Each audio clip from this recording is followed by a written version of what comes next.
Hello, this is Randy. Thank you for joining me again for Brain Break with Randy and Keitho. It's just me. I wanted to tell you a story from when I was younger. Teenagers can be rather self-absorbed.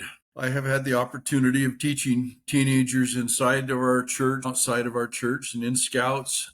Sometimes they get so caught up in their own world, they forget that there's another world out there. I was the same way. I was planning on going to BYU, which is where my dad went to college. My dad was gone for the summer, and I got very attached to a missionary who was in our ward from Rexburg, Idaho. You know what's in Rexburg? If you don't, I'll tell you. It's at the time it was Rick's College, which is now called BYU, Idaho. Great school. So this guy talked to me into going up there. Now, his girlfriend was the head cheerleader for the school. I don't think they have cheerleaders anymore, but they did at the time. He had a football team, basketball team, and all kinds of fun things. They competed as a junior college or community college. Anyway, he told me that this girl would look out for me, introduce me to her cute friends, and it sounded pretty good to me. I didn't know anybody going to BYU except other kids I'd gone to high school with.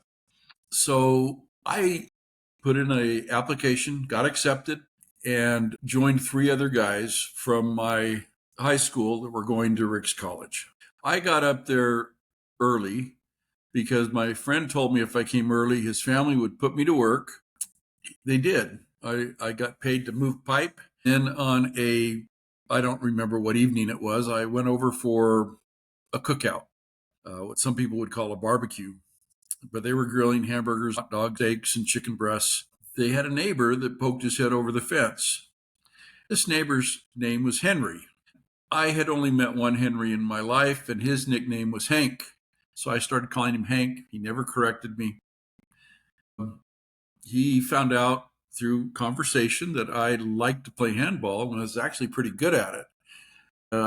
He wanted to learn how to play the new sport, which is racquetball, and so did I.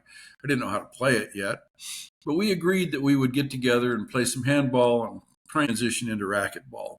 We made a time, told me where to meet him. Once school started, I did. We played 2 or 3 times a week. It was great exercise. The best part about it was being a mature man. He taught me an awful lot about life, decision making, doing the right thing, making the right choices. But he also told me, and back in the day, we didn't have any cool workout clothes.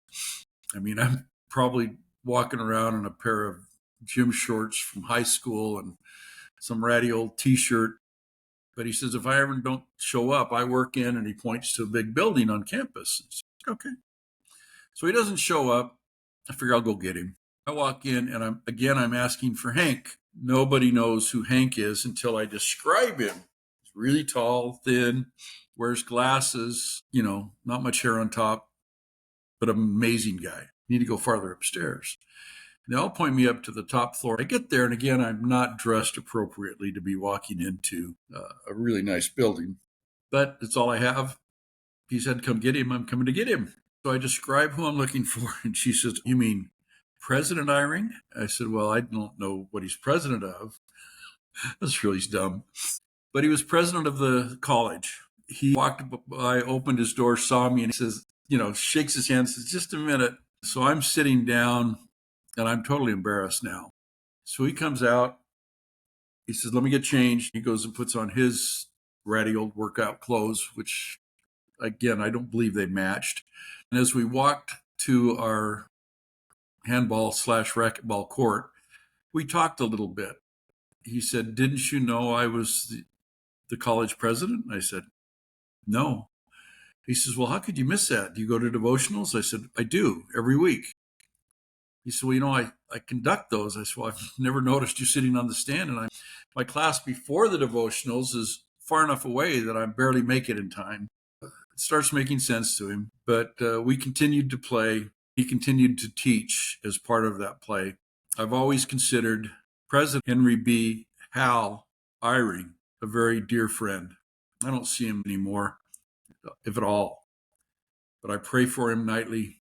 He's a member of our church's first presidency now. I remember when he got called to be the commissioner of Education, and he became part of our presiding bishopric, and then he became a general authority and then an apostle.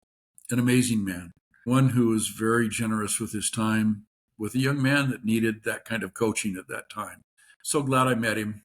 So glad he was generous with his time. President Eyring, if you ever see this, I have a warm spot in my heart for you. You may or may not remember me, but I will never forget you. Thank you so much. Thank you for taking the time, making the time to listen and watch Brain Break with Randy and Keitho. Please like and subscribe. If you would kindly tell your friends and family about us, we'd appreciate that as well. Hope you have a great day. Thank you so much.